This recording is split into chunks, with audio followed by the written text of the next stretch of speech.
안녕하세요. 소리나는 책갈피입니다. 히가시노 게이고 소설집에서 단편소설 하나를 가져와 읽어보려 합니다.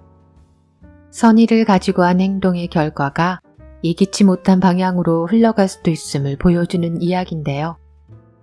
짧지만 강렬한 히가시노 게이고다운 소설이구나 싶습니다.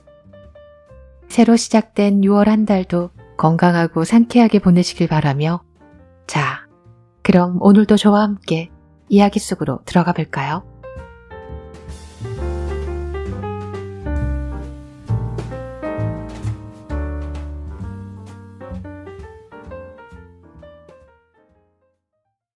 춤추는 소녀 제1장 저녁 6시부터 8시까지 영어학원에서 공부하는 것이 다카시의 수요일 스케줄이다.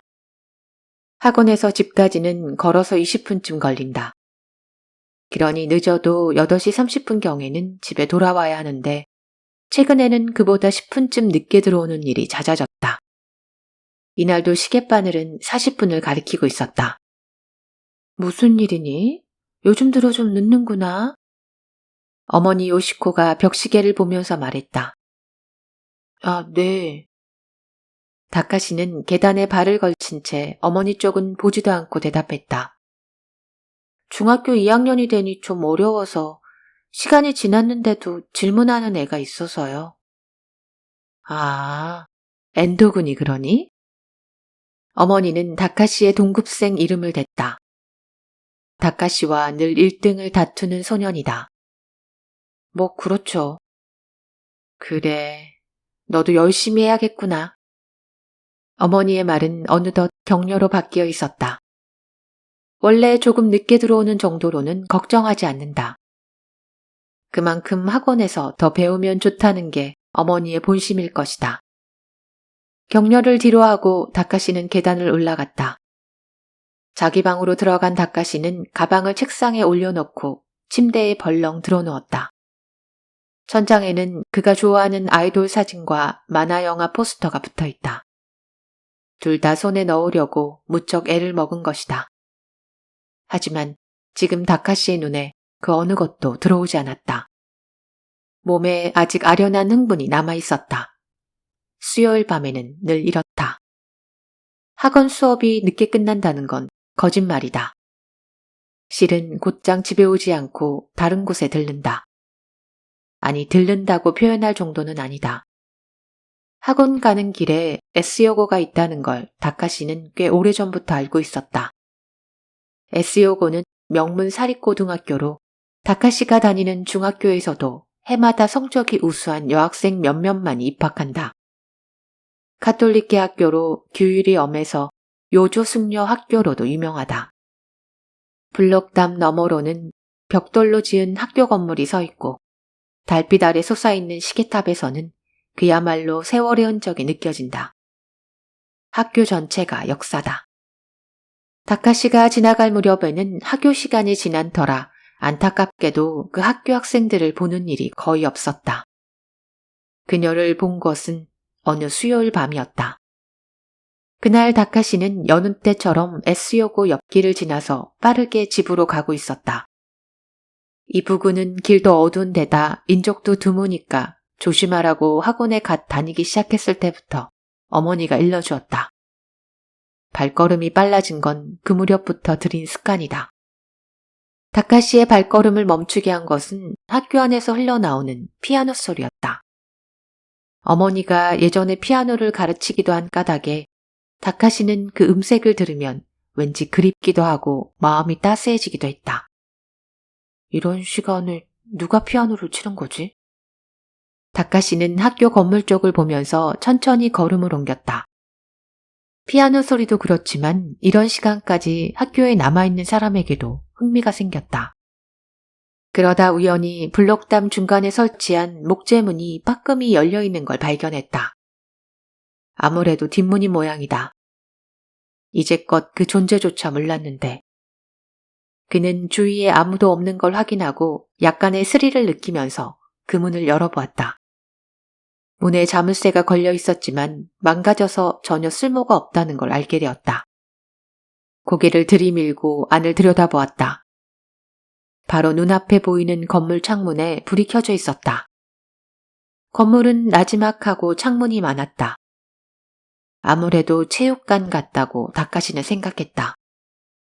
피아노 소리는 여전히 들려왔다. 마치 그 소리에 이끌리듯이 다카시는 안으로 발을 내디뎠다.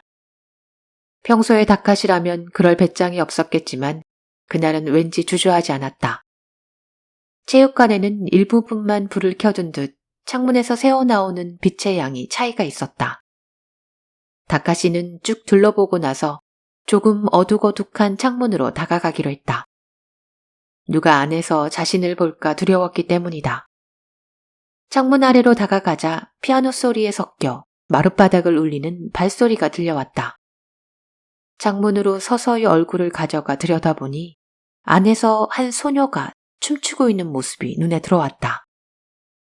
손에 기다란 리본을 들고 그것을 세차게 공중에 흩날리고 있었다. 리본은 소녀의 손에 의해 움직이면서 마치 살아있는 채 생물이 허공을 날아다니는 듯 했다. 그건 리듬 체조였다. 최근에는 텔레비전에도 자주 나와서 다카시도 본 적이 있다. 곤봉이나 공을 사용하는 종목도 있다는 것도 알고 있었다. 그러나 실제로 보는 건 처음이었다. 소녀는 텔레비전에서 곧잘 보게 되는 레오타드 차림이 아니라 청바지에 티셔츠를 입고 있었다. 긴 머리도 대충 뒤로 묶었다. 그래도 몸은 역시 균형이 잘 잡혀 있어서 그녀가 조종하는 리본만큼이나 유연한 데다 민첩성도 뛰어났다. 피아노 소리가 멈추자 소녀도 동작을 멈췄다. 그리고 다카시가 있는 장소에서 조금 떨어진 창가로 걸어가더니 거기에 놓여있는 카세트를 조작했다. 피아노 소리는 거기에서 흘러나오고 있었던 것이다. 잠시 후 방금 전과 똑같은 멜로디가 똑같은 음량으로 들려왔다. 쭈그리고 있던 그녀는 만족스러운 표정으로 다시 일어났다. 다카시가 그녀의 얼굴을 또렷이 본 건 그때였다. 소녀의 피부는 투명하리만치 휘었다. 게다가 살결도 매끄러워 보였고 뺨에는 형광등 불빛이 어렴풋이 반사되고 있었다. 다카시는 도자기 인형을 떠올렸다. 하지만 차가운 인상은 풍기지 않았다. 그리고 옅은 분홍빛 입술 사이로 살짝 드러난 이는 피부보다도 더 휘었다. 뺨을 타고 목덜미로 흘러내리는 땀이 다카시가 있는 곳에서도 보였다. 빨간 티셔츠도 땀에 젖은 부분만 짙은 빛깔로 변해 있었다. 그녀는 다시 체조를 시작했다. 다카시의 시야에서 자유분방하게 움직인다. 다카시는 훌륭한 음악을 처음 들었을 때와 똑같은 감동을 받았다. 좋은 곡을 만나면 그것이 난생 처음 듣는 곡일지라도 이전에 어딘가에서 들어본 것 같은 착각에 빠질 때가 있다. 소녀의 춤도 그의 본능적인 무언가를 자극하는지 모른다. 지금 소녀의 춤을 보고 있는 심정이 그때와 똑같았다. 어딘가에서 이런 장면을 본 적이 있다. 아니, 어딘가에서 그녀를 만난 적이 있는 것 같은 기분이 들었다. 여자 고등학교에 몰래 들어와 있다는 긴장감도 잊은 채 다카시는 제법 오랫동안 거기에서 춤추는 소녀를 지켜보았다. 오토바이가 지나가는 소리를 듣고 정신을 차렸을 때는 이미 15분이나 지나 있었다. 다카시는 다음 날도 같은 시간에 적당한 구실을 만들어 집에서 나갔다. 그리고 학교 근처로 가서 전날과 마찬가지로 뒷문을 찾았다. 하지만 피아노 소리는 들리지 않았다. 체육관에도 불은 켜져 있지 않은 듯했다. 그 다음 날에도 가보았지만 소녀의 모습은 보이지 않았다. 결국 그가 그녀를 다시 만날 수 있었던 것은 다음 주 수요일, 그러니까 그가 학원에서 집으로 가던 길이었다. 매주 수요일이 그녀가 연습하는 날이라고 다카시는 짐작했다. 그날 이후 다카시에게는 은밀한 즐거움이 생겼다. 딱히 나쁜 짓을 하는 것도 아니라고 다카시는 스스로를 다독였다. 여자 고등학교에 다니는 리듬 체조 선수가 연습하는 모습을 보는 것뿐이다. 10분 동안 누릴 수 있는 즐거움. 그 생각을 하면 수요일이 기다려지고 학원으로 향하는 발걸음도 가벼웠다. 제2장 다카시의 아버지는 모 상사의 부장이다. 관리직이긴 하지만 행동파여서 집에 있는 일이 드물었다. 외동아들인 다카시에 관한 일은 아내 요시코에게 일임한 상태다. 그렇다 보니 책임감을 느끼는지 요시코는 다카시의 교육에 대단한 관심을 보였다. 수요일에는 영어 학원에 가지만 과학과 사회만 따로 가르치는 학원에도 보내고 있다. 다카시에게 드는 돈은 아끼지 말라는 것이 남편의 주의이고 다카시도 불평 없이 요시코의 말이라면 모두 받아들였다. 금요일은 수학 가정교사가 오는 날이다. 사립 Y대학에 다니는 구로다라는 남학생으로 다카시가 중학교 1학년 때부터 가르치기 시작했다. 늘 햇볕에 그을린 모습으로 공부도 중요하지만 노는 것도 중요하다고 입버릇처럼 대내고 다녔다. 대학에서는 보투부 활동을 한다고 했는데 그걸 말해주듯이 팔도 굵고 어깨도 넓다. 그로다는 여름철에는 늘 땀냄새가 밴 민소매 티셔츠 차림에 상당히 낡은 운동 가방을 들고 온다. 그리고 그 가방 안에서 중학교 2학년 수학 교재를 꺼낸다. 가방에 영문을 알 수 없는 스티커가 잔뜩 붙어 있는데 그중 하나에 매직펜으로 KIYOMI, 키요미라고 쓰여 있었다. 너 딴 생각하고 있구나. 그로다의 말에 다카시는 퍼뜩 정신을 차렸다. 눈앞에는 아무것도 적히지 않은 노트가 놓여 있다. 샤프 펜슬을 들고 뭔가를 쓰려던 참이었다. 그로다가 다카시의 얼굴을 들여다보면서 같은 말을 되풀이했다. 너 딴 생각하고 있었지? 다카시는 당황해서 고개를 저었다. 아니에요. 거짓말하지 마. 그로다가 그의 눈을 보면서 말했다. 아무것도 귀에 들어오지 않는다는 얼굴이었다고. 죄송합니다. 다카시는 고개를 숙였다. 괜찮아. 그런데 무슨 생각을 했을까? 이걸 쳐다보는 것 같던데. 그로다는 자신의 가방을 집어들어 다카시 앞에 내밀었다. 이 더러운 가방 때문이야? 그게 아니라... 그렇게 대답하면서도 다카시의 시선은 자꾸만 한 곳으로 이끌렸다. 그로다는 이내 알아차렸다. 이거 말이야?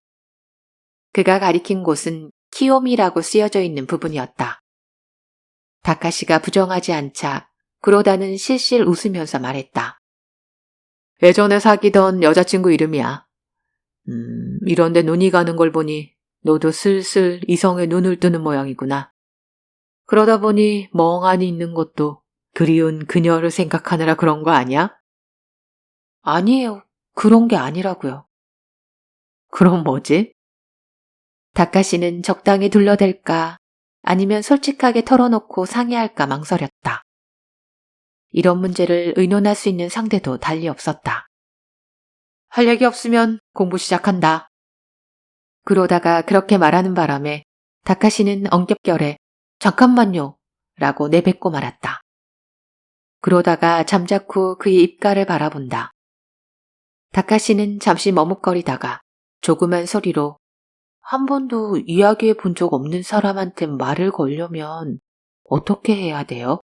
라고 물었다. 그러다는 혀를 찔린 듯 입을 벌리더니 웃었다. 거봐, 역시 여자 문제잖아. 다카시는 아니에요, 그게 아니라고요. 라며 손사래를 쳤다. 목덜미에서 눈가까지 벌겋게 달아오는 것을 스스로도 알 수 있었다. 선생님이 생각하는 그런 게 아니라고요. 전혀 모르는 사람이란 말이에요. 나 혼자 아는 것뿐이에요. 이름도 모르고요. 그래도 이야기를 할 수 있으면 좋겠다는 생각이 들어서요. 그냥 짧은 대화만 할 수 있으면 돼요. 그리고 다카시는 큰맘 먹고 리듬 체조를 하는 그녀에 관한 이야기를 털어놓았다. 하지만 연습하는 모습을 보는 것이 수요일 학원에서 돌아오는 길이라는 걸 말하진 않았다. 그로다는 웃음을 거두고 다카시 이야기를 진지하게 들었다. 그러다 다카시가 이야기를 마치자 뭐야? 그럼 연상이잖아? 라고 익사를 떨었다. 다카시의 마음을 편하게 해주려는 그 나름의 배려였다. 역시 가망이 없는 걸까요? 다카시는 그로다의 농담을 진지하게 받아들인 모양이다. 아니야, 그렇지도 않아. 난 너한테도 그런 일이 생겼으면 좋겠다 싶었거든. 정확히 말하면 기대했지. 범생이처럼 공부만 하다가 중학교 시절이 끝나는 것도 한심하니까 말이야. 어떡하면 돼요? 다카시의 눈빛은 진지했다. 어렵게 생각할 건 없어.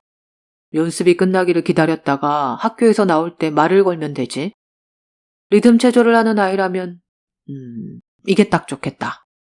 종이 한 장 가져가서 팬이라고 하면서 사인을 해달라고 해봐. 여자아이들은 스타로 대우받는 걸 가장 좋아하거든. 그러니까 그것만으로도 널 귀여워해 줄 거야. 그러고요? 글쎄다. 아무튼 그러면서 말을 거는 거야. 힘내세요든 뭐든 말이야. 운동선수는 응원받으면 무조건 기분이 좋아지는 법이거든. 응원이라. 다카시는 그녀를 떠올려 보았다. 그녀에게는 어떤 응원을 해줄 수 있을까? 네, 알겠어요. 해볼게요. 잘해라. 선생님도 이런 작전으로 성공했어요? 그러다는 한쪽 눈을 찡긋하더니 난 그 수법에 걸려들었지. 라고 말하곤 웃었다. 제3장 다음 주 수요일.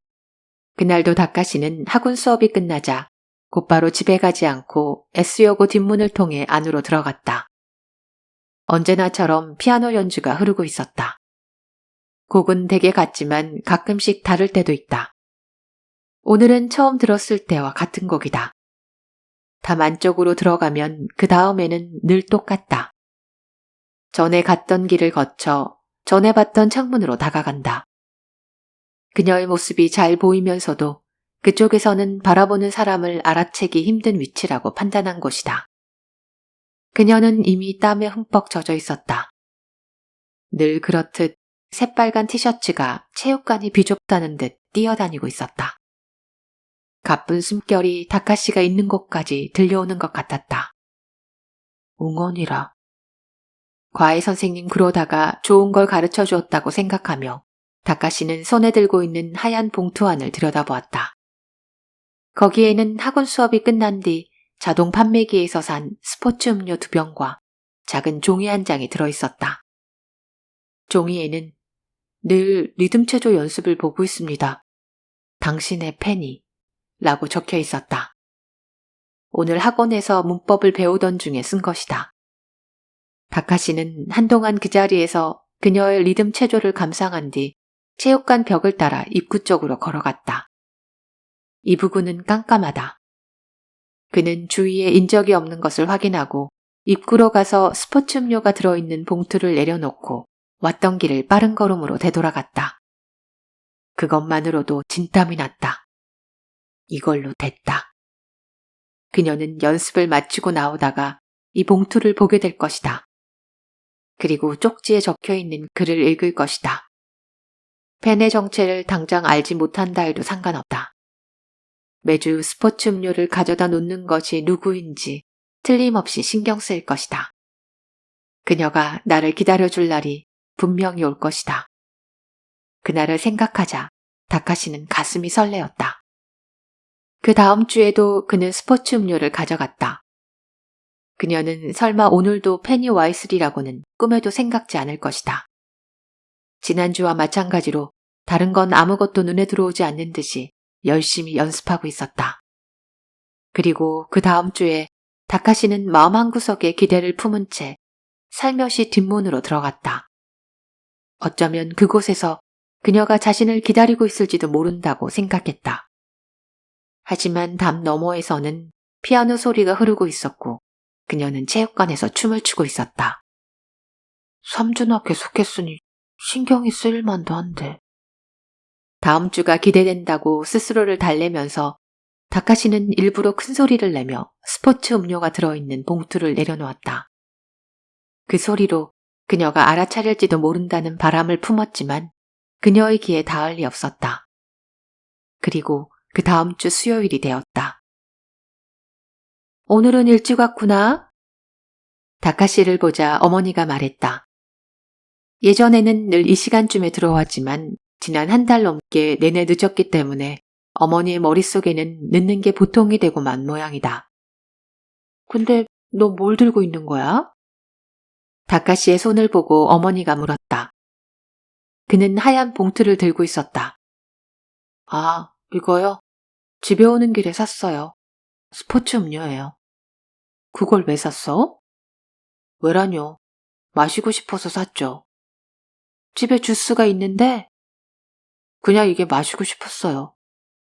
다카시는 언짢다는 듯 대답하면서 봉투를 주방 식탁에 내려놓고는 뒤도 돌아보지 않고 2층으로 올라갔다.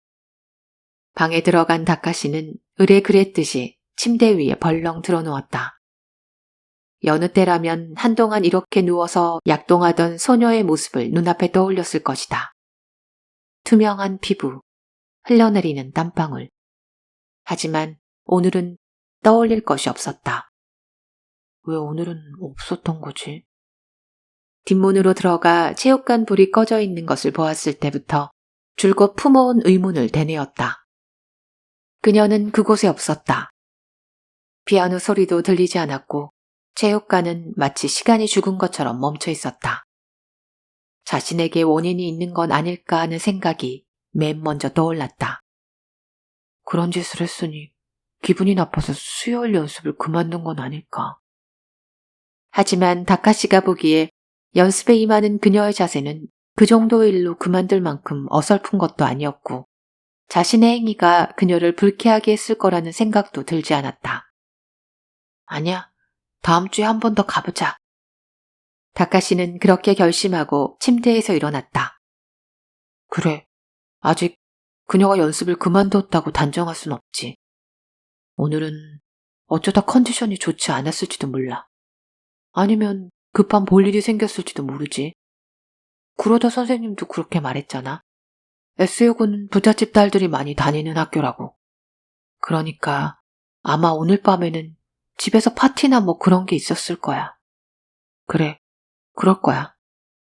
마치 스스로를 위로하듯 그렇게 상상의 날개를 펼치자 정말로 다음 주 수요일이 기대되고 기다려졌다. 하지만 그 다음 주 수요일에도 체육관은 여전히 깜깜했다. 다카시는 그날도 스포츠 음료를 집에 들고 돌아와야 했다. 어머니는 의아해했지만 다카시는 어머니가 무슨 말을 하기 전에 재빨리 자기 방으로 도망쳤다. 왜 그래? 영 기운이 없네. 커다란 손으로 다카시의 등을 두드리면서 구로다가 물었다. 뭐야, 혹시 너 차인 거냐? 대답 대신 다카시는 휴 하고 한숨을 내쉬었다. 그걸로 모든 것을 알았다는 듯이 구로다는 하하하 하고 웃었다. 하하하, 홈런을 치려고 하면 헛스윙을 하게 마련이고 구회를 하려고 하면 실현을 하게 마련이란다. 비관할 거 없어. 그래서 무슨 소리를 들었는데? 다카시는 다시 한번 한숨을 내쉬었다. 무슨 말이라도 들었다면 그나마 낫죠. 아, 심각한데? 뭐가 어떻게 된 거야? 그제야 다카시는 수요일의 비밀을 구로다에게 털어놓았다.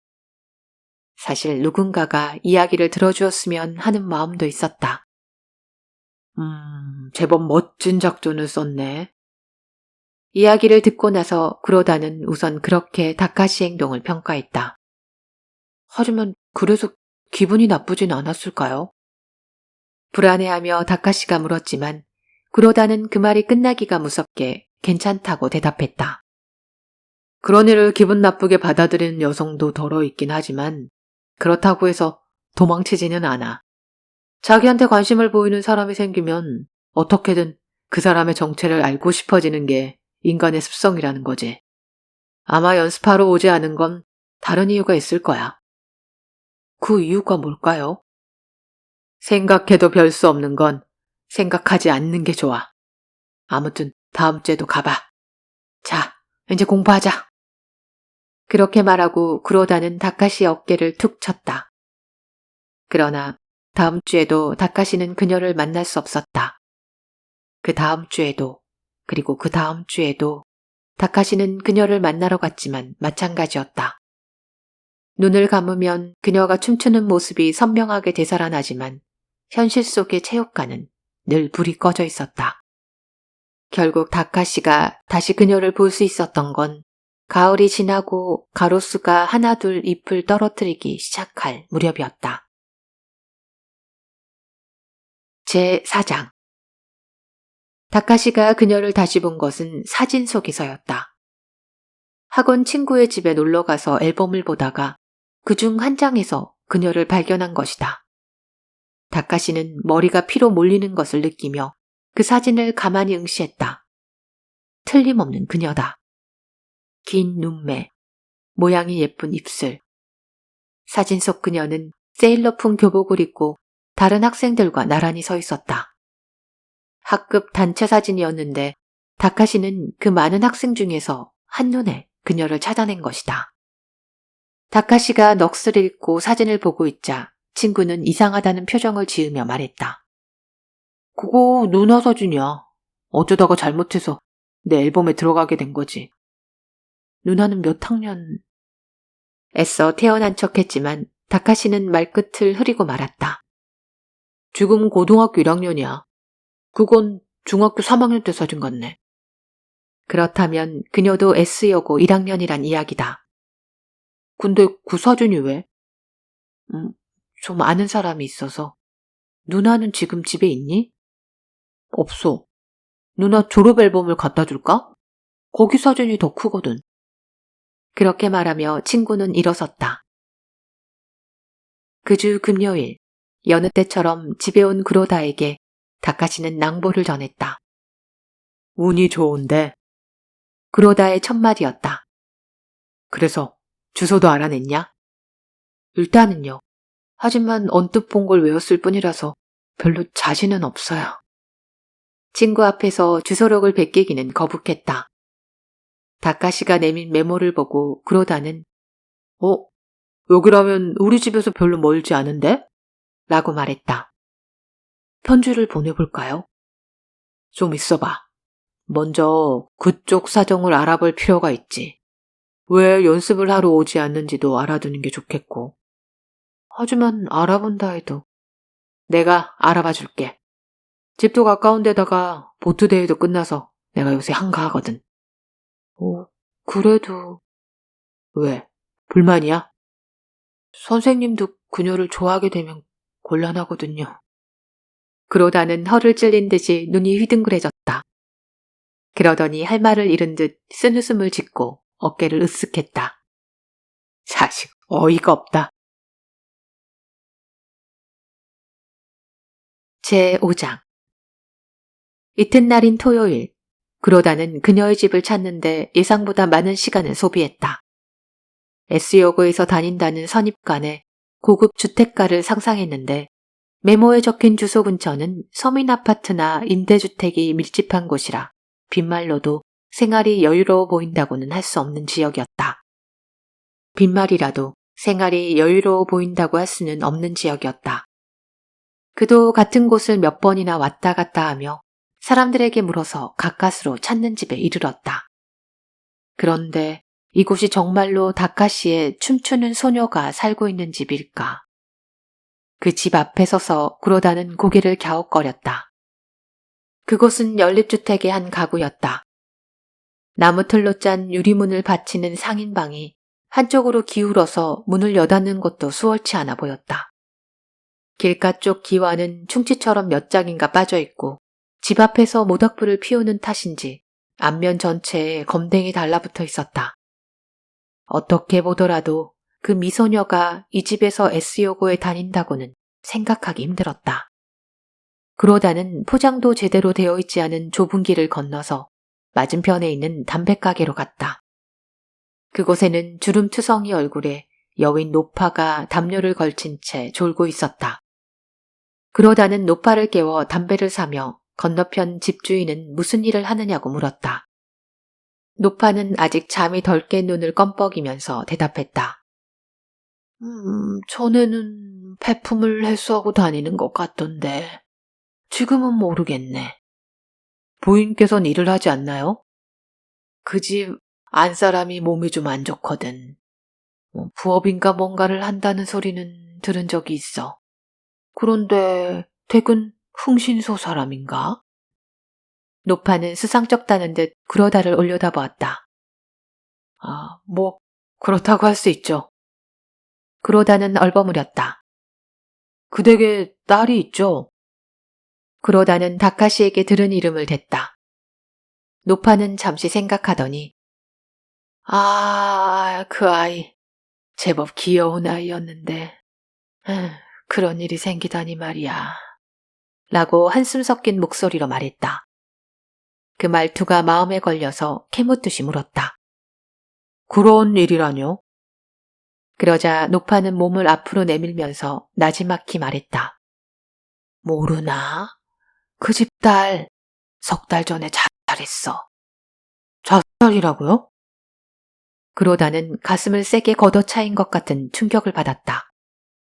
석 달 전이라면 다카시가 그녀의 모습을 볼 수 없게 될 무렵과 일치한다.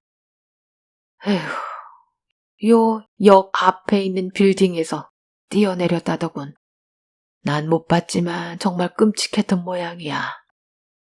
왜 자살을? 글쎄, 최근에는 자살이 유행이라고 하니 이유 같은 건 없지 않을까? 다카시에게 뭐라고 말하지. 그러다는 벌써부터 그 생각을 하고 있었다. 그토록 한결같이 그녀를 좋아하는 그 아이가 이 사실을 알게 된다면 얼마나 의기소침해지겠는가. 일단은 집을 찾지 못했다고 하면서 적당히 넘어가야겠다라고 생각했다. 하지만 어째서 그 나이에 죽어야 했을까요? 이제 고작 고등학교 1학년이잖아요. 고등학교? 노파가 이상하다는 듯 그러다를 보았다. 그러다 하고 고개를 끄덕였다. 하긴 나이는 그쯤 됐지. 나이는 이러뇨? 고등학생이 맞지 않습니까? 하지만 노파는 누런이를 드러내며 웃었다. 에이구, 그 집에 그럴 여유가 어디 있어. 중학교를 졸업하자마자 일을 시작한 모양이더만. 북경 반점이라는 중국집이 담배가게 노파가 알려준 가게였다. 중학교를 졸업하고 소녀는 이곳에서 일을 한 모양이다. 그 가게는 골목길이 미로처럼 얽혀있는 역 뒤편에 있었다. 기름이 덕지덕지 묻은 테이블이 5개 놓여있고 카운터에는 만화책이 수북히 쌓여있다. 오후 4시가 지난 애매한 시간 탓인지 손님은 그러다 한 명뿐이다. 화장이 짙고 몸집이 자그만한 여종업원이 주문을 받으러 왔다. 나이는 짐작하기 어려웠지만 목덜미 언저리에 탄력 있는 피부를 보고 20살 안팎일 거라고 그러다는 추측했다. 여종업원은 카운터에 앉아있는 남자에게 주문 내용을 전하고 카운터 옆에 있는 의자에 앉아 여성 주간지를 읽기 시작했다. 자리에서 일어난 그로다는 카운터 쪽으로 가서 만화책을 고르는 척했다.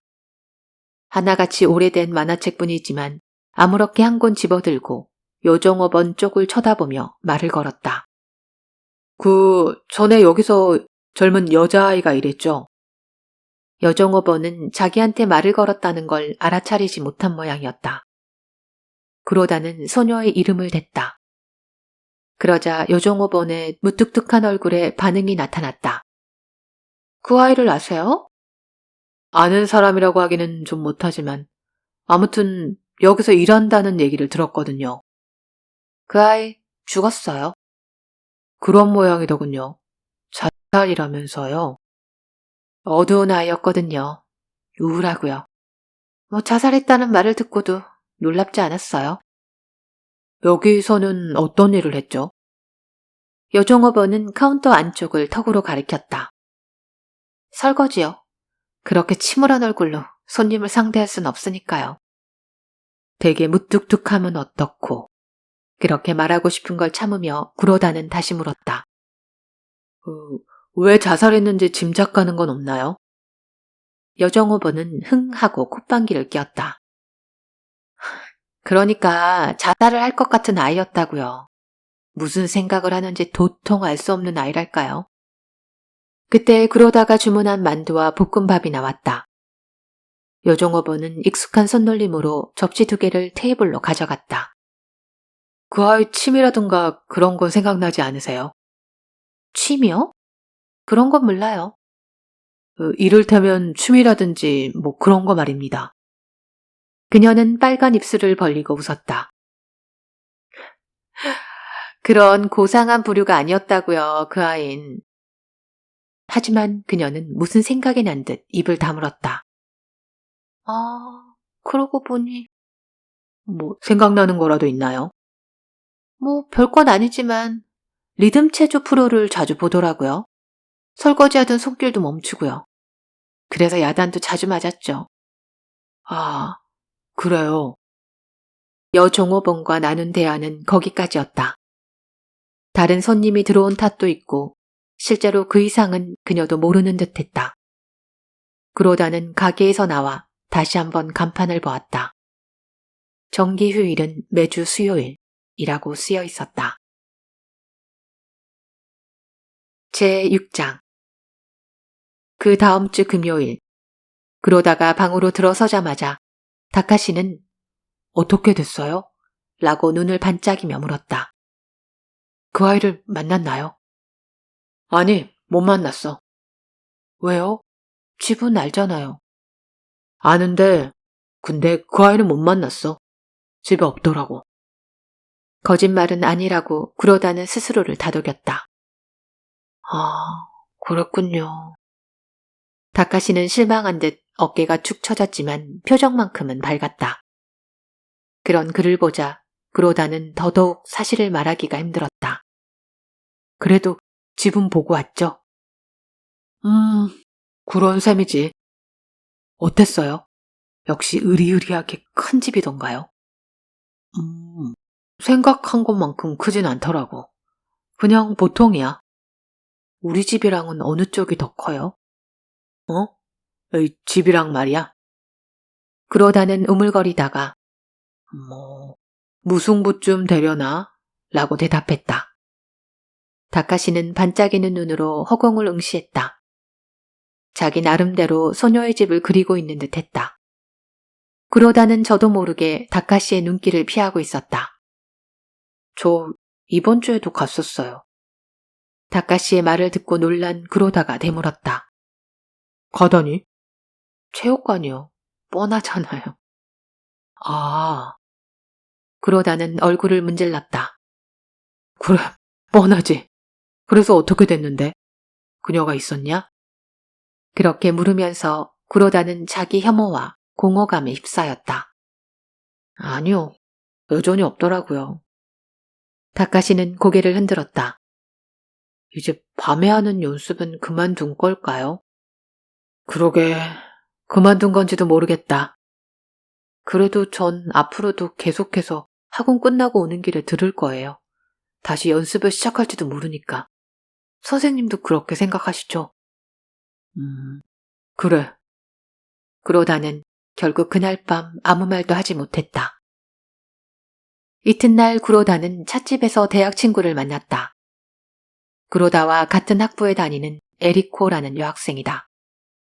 그는 어젯밤 학생 명단을 보고 그녀가 S여고 출신이라는 걸 알았다. 난데없이 만나자고 하자 에리코는 다소 놀란 듯했지만 뭐든 사겠다는 말을 듣고는 바로 승낙했다. S여고 리듬체조부? 난 그런 애들은 몰라. 초콜릿 파르페를 먹으며 에리코가 말했다. 잠깐 다리만 놔주면 돼. 나머지는 내가 알아서 할게. 대체 목적이 뭔데? 설마 여고생을 꼬시겠다는 건 아니지? 순수하게 용건이 있어서야. 부탁이야. 내 스테이크도 사줄게. 성가신데. 말은 그렇게 하면서도 에리코는 초콜릿 파르페를 깨끗이 먹어치우더니 가자! 라고 말하며 먼저 자리에서 일어났다. 토요일 오후에 학교에 남아있는 건 동아리 부원들 뿐이다. 그러다는 S여고 정문 앞에 서서 운동장을 뛰어다니는 학생들을 멍하니 바라보고 있었다. 그는 에리코를 기다리고 있었다. 그녀가 리듬 체조부원을 여기로 데리고 온다고 했다. 그 아이도 이렇게 바라보고 있었을 것이다. 학생들의 화려한 모습을 바라보면서 그로다는 스스로 목숨을 끊은 그 소녀를 생각했다. 아마 그 아이는 불운한 자신의 처지를 저주하며 자신과는 달리 혜택받은 아이들에게 적이 같은 것을 품고 바라보았을 것이다. 그리고 그 울적한 마음을 달래는 방법이 한밤에 체육관에서 뛰어다니는 것이 아니었을까. 그 아이에게 그 시간은 청춘의 모든 것이었고 유일하게 스스로 주인공이 되는 순간이 아니었을까. 왜 그녀는 그런 시간을 저버린 것일까? 왜 스스로 목숨을 끊은 것일까? 그것이 구로다로서는 의문이었다. 마침내 에리코가 돌아왔다. 머리가 짧고 소년같이 생긴 여자아이가 그 뒤를 따르고 있었다. 햇볕에 많이 타지는 않았지만 일직선으로 담은 입술이 누구에게도 지기 싫은 듯한 인상을 풍겼다. 유감스럽게도 에리코가 말을 꺼냈다. 리듬 체조부원은 없었어. 이 학생은 체조부원인데 뭐 어떻게 안 될까? 왜 없는 건데? 토요일은 체조부와 리듬 체조부가 교대로 한 주씩 연습하기로 되어 있어요. 체조부 아이가 설명했다. 아무래도 체육관 이용에 따른 문제인 모양이다. 괜찮아. 체조부나 리듬 체조부나 그게 그거니까. 에리코는 쉽게도 말한다. 체조부 아이도 제가 아는 거라면 말씀드릴게요. 라며 구로다의 질문을 기다리는 모습이다. 그래, 믿져야 본전이지. 그렇게 생각하며 구로다는 말을 꺼냈다. 석 달쯤 전에 매주 수요일 밤 리듬 체조 연습을 하러 체육관에 온 여자아이가 있었던 모양이야. 이 학교 학생은 아니었다고 하던데 혹시 그런 얘기를 들은 적이 있니? 그렇게 이야기하다 보니 마치 무슨 괴담 같다는 생각이 들었다. 어쩌면 기분이 나쁠지도 모르겠다. 하지만 체조부 아이는 고개를 크게 끄덕이더니 그 사건 말이군요. 라고 제법 박력 있는 말투로 대답했다. 그로다는 살짝 놀랐다. 알고 있니?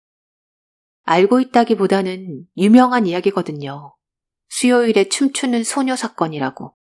사건이라니? 그녀는 벌써 2번이나 사건이라는 단어를 입에 올렸다. 그로다는 그 점이 마음에 걸렸다. 수요일마다 체육관에 몰래 들어와서 리듬 체조 흉내를 낸 모양이에요. 내내 아무도 몰랐는데 어느 날 밤 리듬 체조 부원 몇 명이 체육관에서 숨어서 지켜보고 있었대요. 그러자 그 여자아이가 나타나더니 제멋대로 체육관 도구를 쓰면서 놀기 시작했대요. 그래서 붙잡아서 혼쭐을 냈다는 이야기예요. 리듬 체조 부원 중에는 고약한 애들이 많거든요. 체조부와 리듬 체조부 사이에 불화라도 있는지 그날 그곳에 있었다는 부원들을 야유하는 듯한 어감이 느껴졌다. 혼쭐을 내다니 어떤 식으로? 자세한 건 모르지만 무릎을 꿇리고 그 아이가 사용한 도구를 죄다 깨끗이 닦게 하는 등 아무튼 꽤나 지독하게 군 모양이더라고요. 아, 그랬구나. 그러다는 마음이 무겁게 가라앉는 걸 느꼈다. 어쩌면 소녀가 스스로 목숨을 끊은 것은 그 때문이 아닐까. 그녀에게는 살아가는 낙이던 시간을 빼앗겼을 뿐 아니라 저귀를 품은 사람들에게 굴욕까지 당한 것이다. 죽고 싶다는 생각이 들어도 이상할 것이 없다고 그로다는 생각했다. 근데 어떻게 리듬 체조 부원들은 그 아이가 여기 오는 걸 알게 된 거지? 그때까지 아무도 몰랐다면서. 그러자 체조부 아이는 별일 아니라는 듯 물음에 대답했다. 이제 곧 해가 바뀌려고 하는데도 다카시는 춤추는 소녀를 잊지 못했다.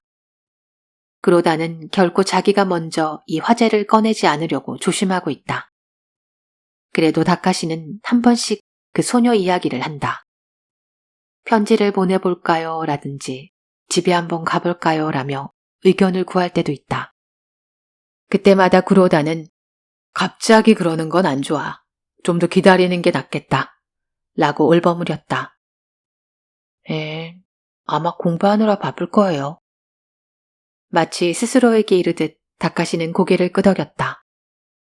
리듬 체조를 좋아하니까 밤에도 연습하고 싶지만 중학교하고는 달리 고등학교 수업은 어려울 테니까요. 더군다나 명문사립고인데 당분간 공부에만 몰두하기로 했겠죠. 어쩌면 우리 엄마처럼 잔소리가 심한 어머니가 성적이 오를 때까지 리듬 체조 연습은 쉬라고 했을지도 모르죠. 다카시는 말을 계속 잇는다. 게다가 이제 춥잖아요. 해가 바뀌어서 날씨가 좀 따뜻해질 때까지 기다리고 있는지도 모르죠. 선생님도 그렇게 생각하죠. 그렇겠구나. 그로다는 어설프게 대답했다. 앞으로 몇 번이나 더 이런 대답을 해야 하는 걸까? 모든 것을 이야기하면 모든 것이 끝난다. 그러나 그건 다카시에게, 중학교 2학년생인 다카시에게 너무나 잔혹한 일이었다. 명랑하게 이야기하는 다카시의 얼굴을 볼 때마다 그로다는 그 체조부 아이의 말을 떠올린다. 어떻게 리듬 체조 부원들이 수요일에 춤추는 소녀에 대해 알게 되었느냐고 물었을 때 그 체조부 아이가 대답한 내용은 이랬다. 제가 듣기로는 매주 목요일 아침이면 어김없이 체육관 입구에 스포츠 음료가 놓여 있었대요. 리듬 체조 부원 앞으로 보내는 쪽지 같은 것도 함께 들어가 있었는데 어느 부원도 그게 누군지 짐작가는 바가 없다고 했대요. 결국 그렇다면 누군가가 수요일 밤에 들고 오는 거라고 결론이 내려졌고요. 그래서 그 스포츠 음료를 들고 오는 사람을 찾아낼 요량으로 부원들이 기다리고 있었던 거죠. 근데 그 여자아이가 나타난 거예요. 그 여자아이랑 스포츠 음료도 아무 관계가 없었다고 하니 그 여자아이 입장에선 정말로 재수가 없었던 거죠. 걔는 늘 뒷문으로 드나들었대요. 그러니 체육관 입구에 놓여있는 봉투에 대해서는 전혀 알지도 못했겠죠. 그것이 모든 일의 근원이었다. 이 이야기를 하면 다카시도 그녀에 대한 환상을 버릴 수 있을 것이다. 하지만 그로다는 다카시에게 알려줄 용기가 없었다. 바로 네가 춤추는 소녀를 죽인 것이라고는.